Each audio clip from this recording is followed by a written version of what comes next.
안녕하세요. 맘띠입니다. 이제 오늘은 수시 접수가 이제 거의 3주 정도 남았죠. 그래서 3주 앞에 두고 아직까지도 좀 수시 접수 원서 카드를 하는 데 있어서 좀 헤매고 좀 실수하신 분들도 계시고 좀 당장 좀 바꿔야 될 것들이 있어가지고 그 점이 무엇인지 오늘 말씀드리기 위해서 이렇게 방송으로 찾아뵙게 되었습니다.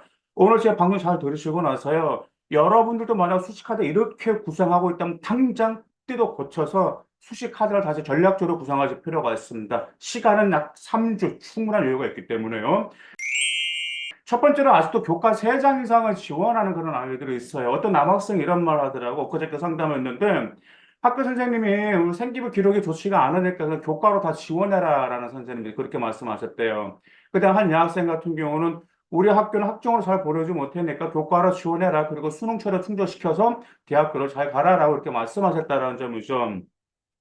교과라는 것은 말 그대로 아시다시피 안정권이에요. 안정권이다 보니까 생기부는 보지 않고 내신과 수능 최저만 충족시키면 충분히 합격할 수 있는 게 바로 교과 안정권이죠. 근데 안정권을 3장 이상 지원하는 건 솔직히 말도 안 됩니다. 안정권, 저 같은 경우도 아이들에게 교과를 지원해도, 안정권의 교과를 지원해도, 많이 지원해도 2장만 보냈어요. 2장만.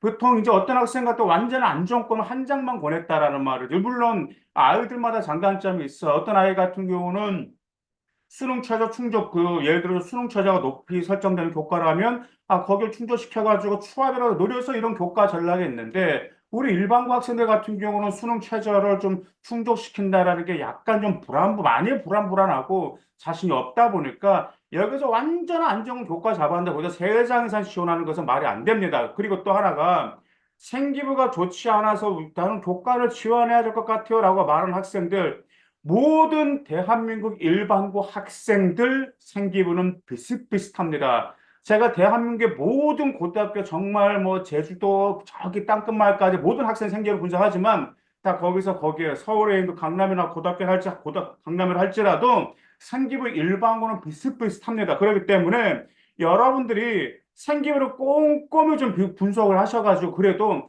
학종으로 지원할 수 있는 대학교하고 학과가 있어요. 항상 그렇게 상담을 하다 보면은 종종 그래요. 우리 어머님이라든지 우리 아이들 같은 경우가 제가 생기부가 다 자신이 없어서요. 생기부가 자신이 없어서 그렇게 말을 한단 말이에요. 그러면 그 말은 뭐 어떤 학생은 저는 생기부가 자신 있어요라고 말하는 학생 아무도 없습니다. 다 없어요. 그런데 그 생기부를 꼼꼼히 분석하다 보면 그래도 어떤 대학교 무슨 학과는 그래도 학종을 합격 가능성이 있는 그런 게 있다라는 말. 그러다 보니까 꼼꼼히 분석하시고 또 여러분들 학교 생활 열심히 하셨죠. 학교에서 수행평가 열심히 하시고 학교 활동에 열심히 참여하셨잖아. 그러면 당연히 학종이라는 기회도 살려야 합니다. 보통 교과로 다 지원해라고 이렇게 말씀하신 분들이 계신데 과연 자 한번 여러분들 객관적으로 냉정하게 생각해 보세요.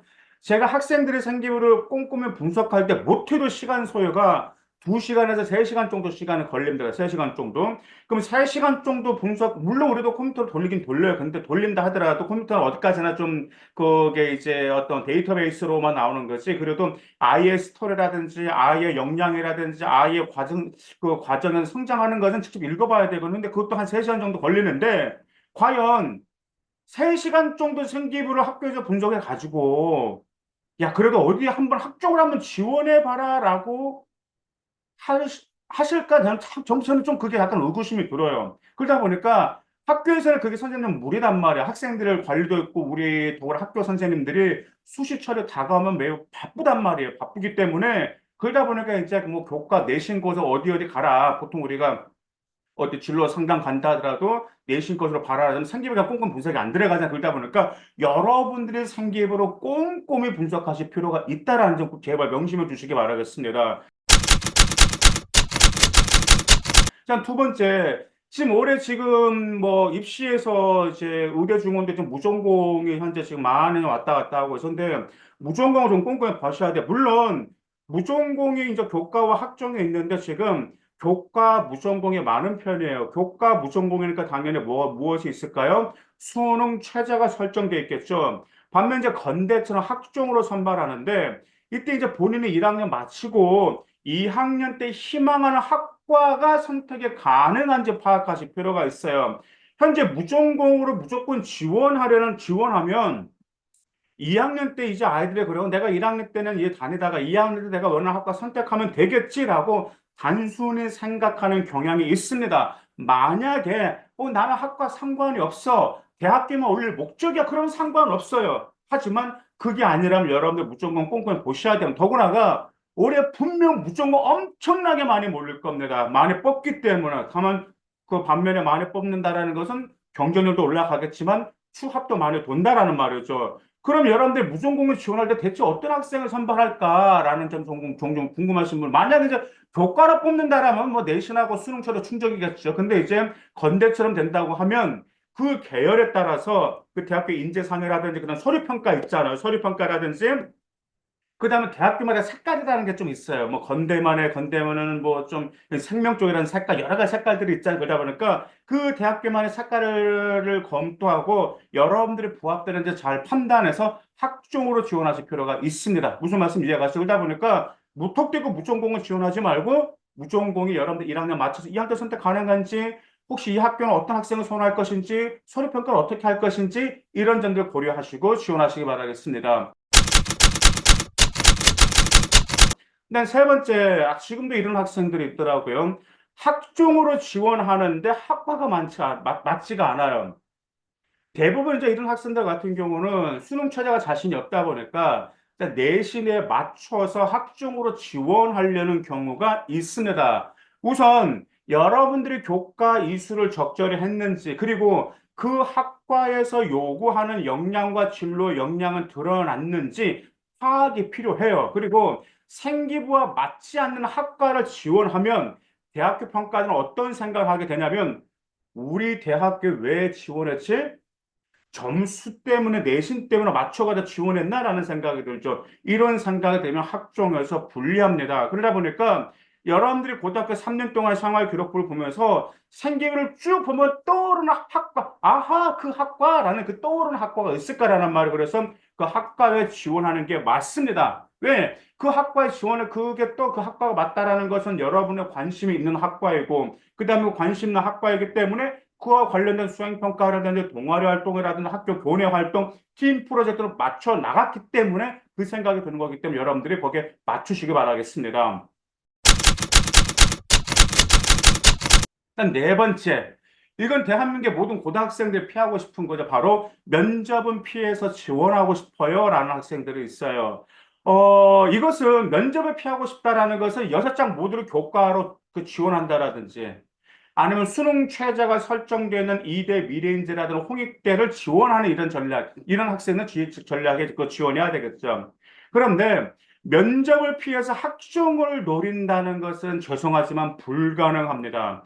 여러분들이 면접이 부담이 가는 건 알아요. 정말 태어나서 처음에 이제 사회생활 접어들기 전에 면접이라는 거 보게 되는데 그것도 정말 대학교 교수님 앞에서 그다음 내가 정말 꿈에 그리던 정말 고등학교 때부터 내가 가고 싶었던 그런 대학교였는데 대학교 딱 입고 딱 들어서자마자 여러분들의 막 심장이 쿵쿵쿵 떨리고 그다음 기다리면서 초조해하고 그 마음 알긴 하는데 모든 고등학생들 다 그렇습니다. 더구나가 자기소개서 폐지 이후로 면접 역전율이 너무 많이 올라가서 작년도 너무 많이 올라갔고 더구나 올해 면접 비중이 높아간 대학교들도 많아요. 근데 대학교 평가사는 생활 기록부만으로는 여러분들을 판단할 수가 없기 때문에 면접으로 학생을 판단을 한다는 점 기억하실 필요가 있습니다. 그래서 면접을 잘 준비해서 면접으로 뒤집을 생각을 해야지 면접을 피하는 전략은 좋지 않다. 기억해 두시기 바라겠습니다. 그 다음에 이제 다섯 번째, 육모를 6월 모평을 안정으로 잡고 수식카드를 구성하는 경우가 지금도 있더라고요.